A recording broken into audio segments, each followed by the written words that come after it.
On the outskirts of downtown Houston stands a colossal structure, once hailed as the eighth wonder of the world. It was the planet's first ever domed stadium, a premier attraction across the United States, and the largest indoor space ever conceived at the time of its construction.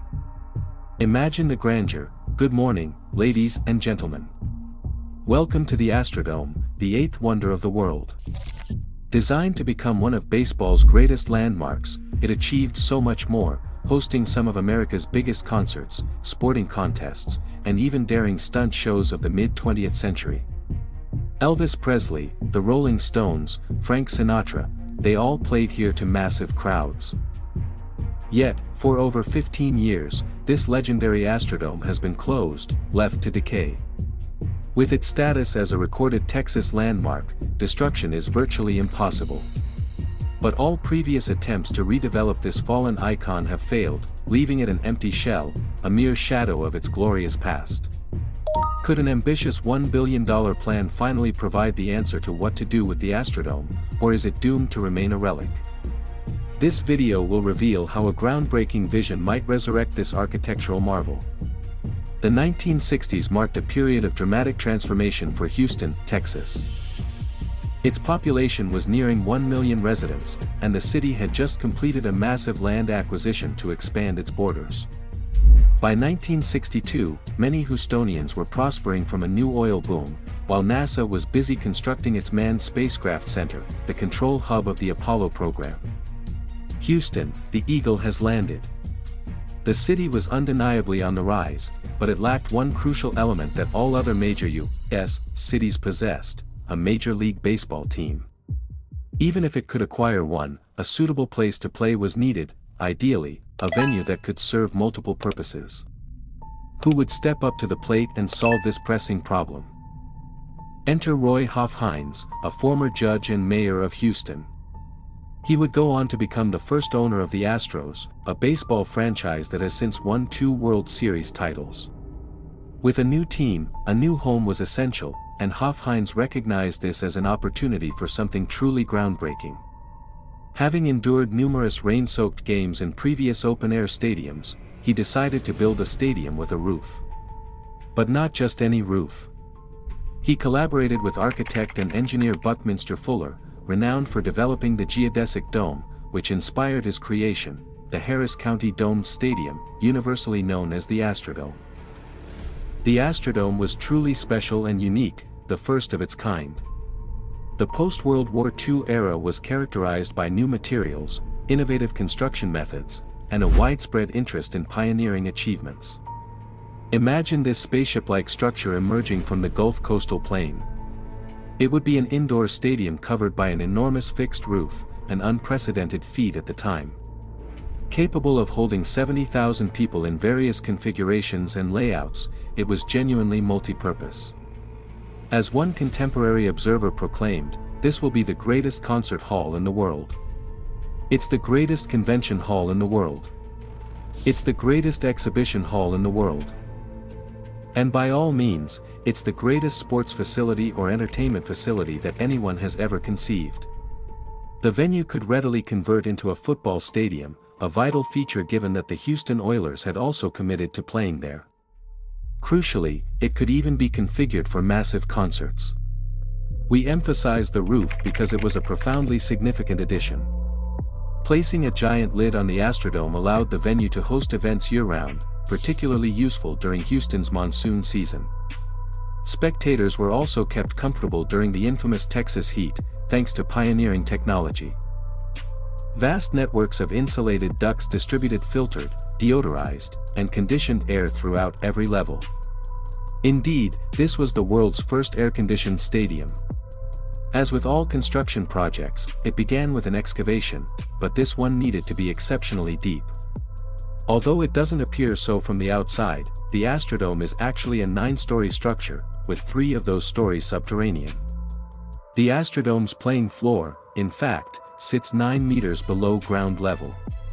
Given its Texas location, the roof was engineered to withstand all possible climatic conditions, including hurricanes and gusts of up to 265 kilometers per hour.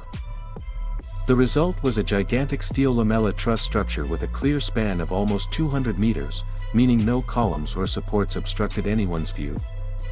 This created a colossal 37,000 square meters of indoor space, equivalent to 6 White Houses and more than any other venue in the world at that time.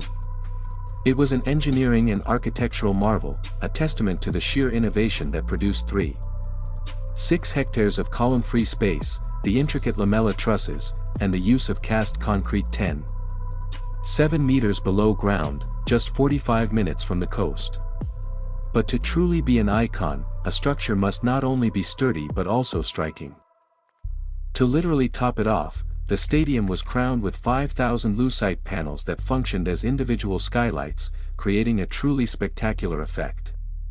However, while the roof was a structural and aesthetic triumph, it harbored one crucial flaw.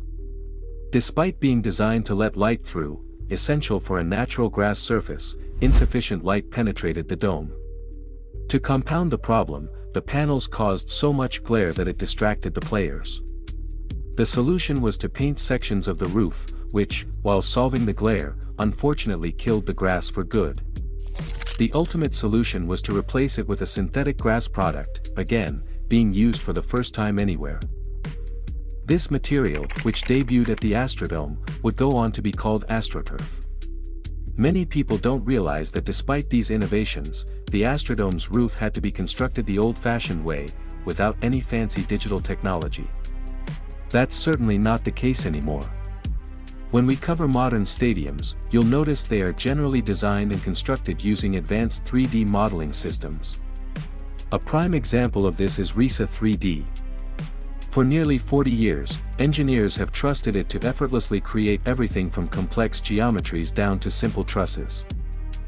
Packed with powerful tools, the software allows users to build new models from scratch or to import and modify external data and files. A variety of modeling tools make drawing a breeze, and sections can be copied and connected to form complete structures. You can also get detailed reports on every single element of the build, whether checking load deflections or ensuring adherence to design codes, something the builders of the ASTRODOME could probably have benefited from, as we're about to discover. RISA is just one of the great brands from across the world of construction that make up the NIMS Group. Now, let's return to Houston and explore what happened to that iconic venue. A year after its opening, the ASTRODOME became the third most visited man-made attraction in the entire U.S. Its success stemmed from the sheer variety of events on offer, catering to everyone, not just baseball and football fans. It hosted concerts by legends like Judy Garland, supported by the Supremes, and Elvis Presley.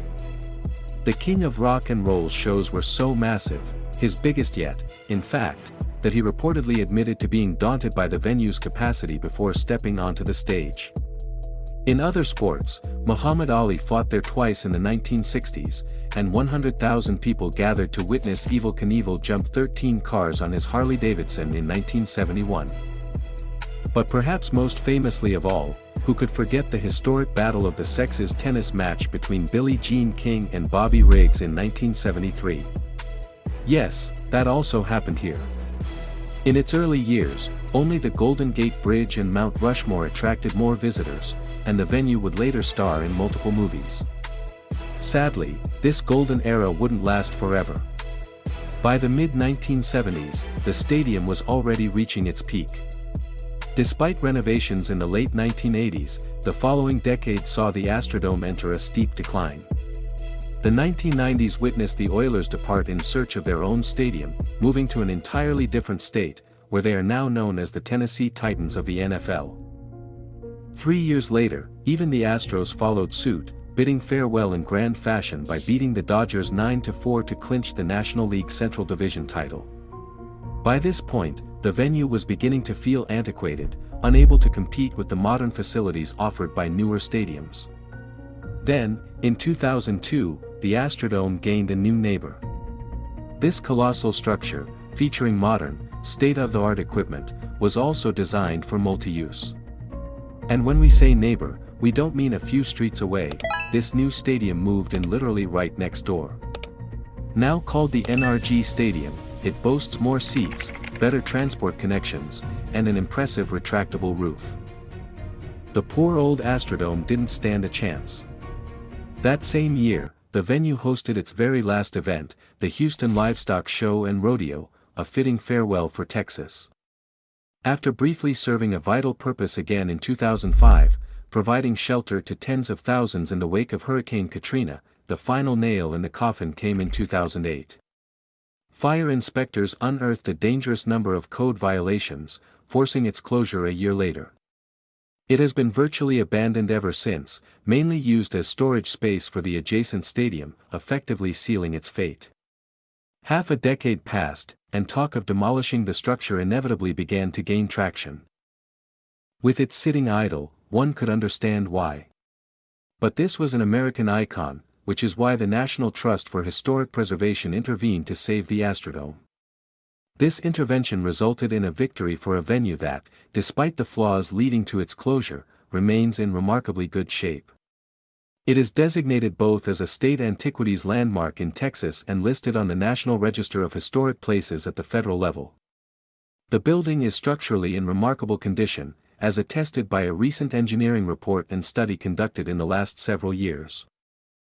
Its protected status saved it from the wrecking ball, despite costing Harris County approximately $200,000 a year to maintain. This decision was made years ago, but many Houstonians are still eager to preserve the Astrodome, provided it can be repurposed. According to a poll from the Houston Business Journal, almost 90% of people believe it should be renovated and given a new lease on life, an intention that has persisted for over a decade.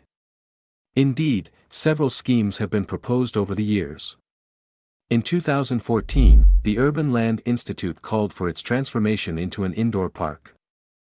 In 2016, a more ambitious plan was unveiled. The Astrodome project would have seen the stadium uncovered and stripped down to its structural elements, with a park placed outside rather than inside the building. Visitors would have been able to appreciate the pioneering engineering of the dome's construction more closely, while the interior could again be used for public events. However, none of these ideas progressed beyond the render stage. Many past proposals attempted to utilize the existing internal structure of the stadium, including the concourses and ramps. However, these are no longer suitable. They are deep, dark, concrete, have low ceiling heights, and do not meet current codes.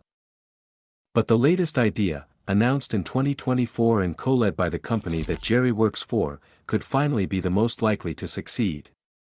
Vision Astrodome is a $1 billion redevelopment concept from architecture firm Gendler and a non-profit group called the Astrodome Conservancy. They propose transforming it into a building that houses 4 distinct structures within one, all contained beneath that famous dome, surrounding a new flexible arena space. At the center would be restaurants, retail units, office, and commercial space. And because this is Houston, Texas, there would also be a NASA center and a rodeo experience. The plan even includes a sweeping pedestrian boulevard that runs all the way through the dome and surrounding buildings, including the NRG Stadium, taking inspiration from New York's High Line. The goal is to preserve this incredible interior volume while bringing the entire ground floor around the Astrodome to life, spilling out onto a grand circular lawn. Many people would love to enter, see, and relive experiences within the Astrodome. As one representative stated, "We like to say if this work were easy, it would be done. It's challenging to find the right ingredients to bake this cake, and I think Vision Astrodome has been remarkably successful in initiating that conversation." If you assume that taxpayers alone will be footing the bill, that's not entirely accurate. The idea is to fund it with a mix of public money and private investment. By filling the venue with revenue-generating spaces, the hope is to make it more appealing to both Harris County and its taxpayers, as well as private investors.